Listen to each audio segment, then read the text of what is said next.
Son, and of the Holy Spirit. Amen. Please be seated. The Pharisees were questioning Jesus, actually criticizing him, because his disciples had not washed their hands and were now eating. And Mark says that the Pharisees taught that it was necessary to wash one's hands and be scrupulous in washing any food that they may purchase at the market, and also be thorough in being sure that all utensils, pots, cups, and kettles were completely clean before using them. This was long-standing tradition, the tradition of the elders. Well, maybe at one time there was a need for being so careful. Maybe at one time there had occurred widespread sickness from eating unclean food. Were the disciples uneducated in these traditions, or were they lazy? Or was it that maybe the food was clean and they knew this, and it had posed no health threat to them at all? Possibly they had been traveling with Jesus and studying with him, and now they began to understand the differences between observing traditions and observing God's laws. Well, in any case, Jesus takes this opportunity to correct the Pharisees. He says that God had spoken through the prophet Isaiah, referring to them, saying, "This people honors me with their lips, but their hearts are far from me. In vain do they worship me, teaching human precepts as doctrines." And then Jesus adds to this, and he says, "You abandon the commandments of God and hold to human traditions." Well, this is what I want to speak about today. The need to hold to God's commandments in the face of an ever-encroaching secular society. In our Old Testament reading, we hear Moses saying virtually the same thing. He tells the people of Israel to give heed to the statutes and ordinances that I am teaching. He says that they should observe them diligently. And he warns them to take care and watch yourselves closely, so neither to forget the things that your eyes have seen, nor let them slip from your mind all the days of your life, and make them known to your children and your children's children. The statutes and ordinances of Moses, they could be thought of not only as the Ten Commandments, but the entire Levitical Code. The Israelites had been rescued from slavery in Egypt by God, and they'd been traveling in the desert on the way to the Promised Land. They had heard the Ten Commandments of God delivered by Moses. During their journey to the land of Canaan, which was promised to them, they had been given many additional laws, and some involved food. What could be eaten and what was forbidden, and how the food should be prepared. Now these food restrictions or instructions had their roots in the original order from God when they were about to leave Egypt, the Passover. That's when they were given specific instructions of what to cook, how to cook it, and how to eat it for that hallowed night. Well, also during this journey, God instructed them regarding worshiping Him, when to worship Him and how to worship. And there's many, many other laws issued by God through His prophet Moses. Now, it's important to remember a few things about all of them. First of all, they are issued by God through Moses. They are not created by Moses. Moses is the spokesperson. God is the author. And second, note that I refer to them as instructions. There are as many as 8 different words in Hebrew for what we would think of as law or commandment. But the word which applies to all of these is Torah, and that means instruction. Now you may wonder, why has God issued so many laws or instructions? Well, here are some reasons. First of all, the journey of the Israelites was not easy. They struggled. You'll remember that when things got difficult, they murmured, they complained, and they even said they wished they were back in Egypt. They encountered hostile nations, and they were tempted into joining with them, adopting these foreign customs, and worst of all, adopting foreign religious practices.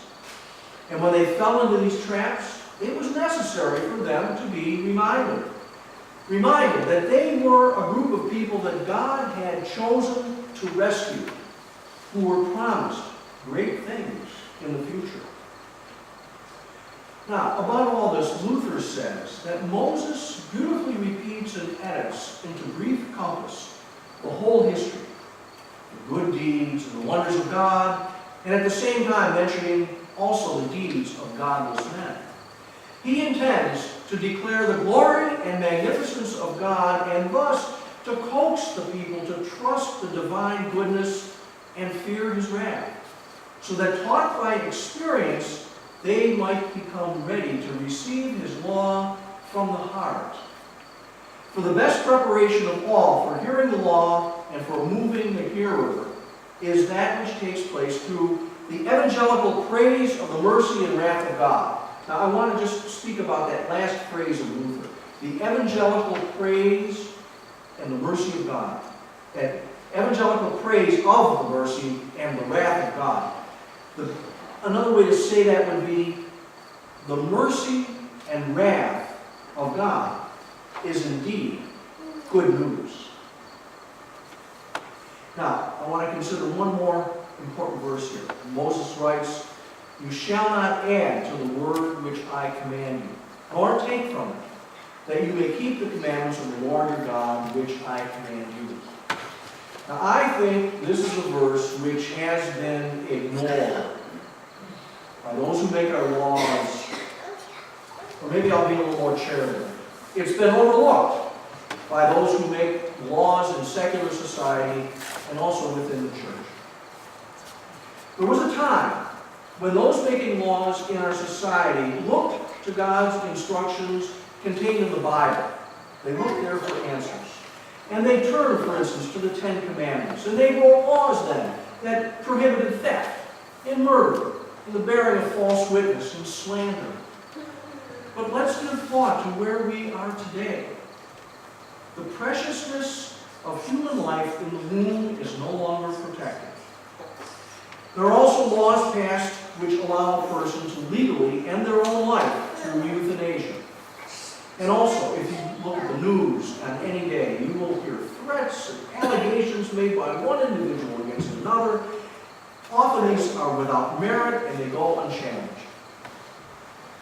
And many national church bodies are justifying the changing of traditional teachings of the church in order to adapt to modern society. This is all done in the name of Jesus, who makes all things new each day, they say. Yet, it is Jesus who criticizes the Pharisees for abandoning God's commandments and holding to the precepts of man. Now you may say, what about the fact that in our gospel reading today, Jesus might be doing the same thing. He's ending the Levitical dietary codes by stating that it is not what goes into one's mouth that defiles a person, but what comes out. Isn't he disobeying God's word delivered by Moses by changing the law, by taking away from it? Well, I would say not at all, because remember who Jesus is. He is not a mere person. Jesus is God. And getting back to this concept of laws influenced by the precepts of man, we must note that in many, probably most, legislative bodies now, the Ten Commandments are not even allowed to be displayed there anymore. The words of Jesus to the Pharisees, I'm sorry to say, certainly can be applied to our modern secular society. You abandon the commandments of God and hold to human tradition. But let us consider the good news of God's instruction to the Israelites. God says through Moses that they must observe these instructions diligently. For this will show your wisdom and discernment to the peoples who, when they hear all these statutes, will say, surely this is a great nation. It's a wise and discerning people. But we are no different from them. They were rescued from slavery and told to live a certain way, and that by doing so, they would be a light to other nations who would then see the wisdom and love of God and be drawn to worship Him. Well, we also have been rescued by God in baptism. Through the waters of baptism, we have been saved from eternal slavery to sin and death, and we have been promised eternal life. We are also on a journey, and we haven't arrived at the promised land yet. The journey's long, and it can be hard, and we will struggle, and we all will lose our step at one point or another. So we need to be reminded and strengthened by God's Word, both His law in the Ten Commandments and by His promise of mercy and salvation for those who have faith and believe in Him. So let us then live diligently under God's loving instructions for us and pass this great gift of His love for us on to our children and our children's children, and be strengthened by the promise of eternal life. So then, therefore, let us live good lives now, lives of truth and honesty, lives of respect for others, lives supporting justice, mercy, and the sanctity of all human life, lives helping others in need through our actions and our prayers, so that others will see and be brought to know God's love for His creation. And then they will turn to Him and learn to follow His instructions, all to the glory of God, the Father, Son, and